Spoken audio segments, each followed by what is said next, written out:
All right, Jake, let's get both of you guys. You got Alex Rodriguez on the right. Got yourself on the left. Stance, pretty good position. Notice our knees are inside our toes. Toes are pointed at the plate. Hands right by the back shoulder. Pretty good place to start from. Let's go to frame 3. We start to kind of get to our load.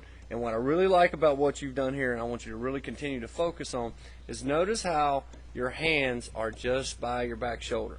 Now, most kids your age, if I draw that circle, your hands are going to get way out to the left of that shoulder, okay? So really continue to focus on that, because that's going to help you stay short to the baseball. So the guy you're working with is doing a very, very good job of helping you getting your hands loaded in the right position.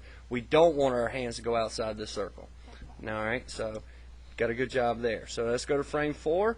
Now you can see how you sneak back there a little bit, and you can see it on film that we didn't see as much with live. So you're a little long, but for your age, not bad at all. Now here's the thing that I'm saying. We start to get our hips up, and now let's go ahead and roll you forward about a frame and get that foot down, and let's see where we're at when we get our heel down. Okay, roll back 1 frame.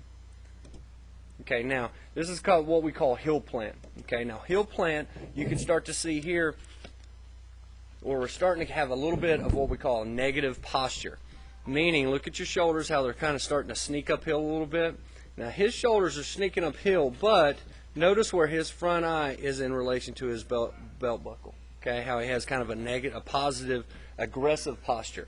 What you do is when we get here, see how you're more vertical, or it's actually kind of inverted the other direction? All right, what we want to do is think about getting our nose a little bit more in front of our belly button. It's kind of an aggressive posture, more of a launching position, and it's going to really allow you to kind of coil your hips a little better. Now, when we start to sneak forward, let's clear this stuff out. We get to frame 5, which would be bat lag.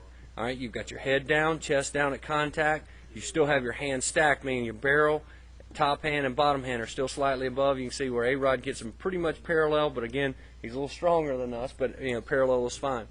Now we start to kind of sneak forward here, get to our connection.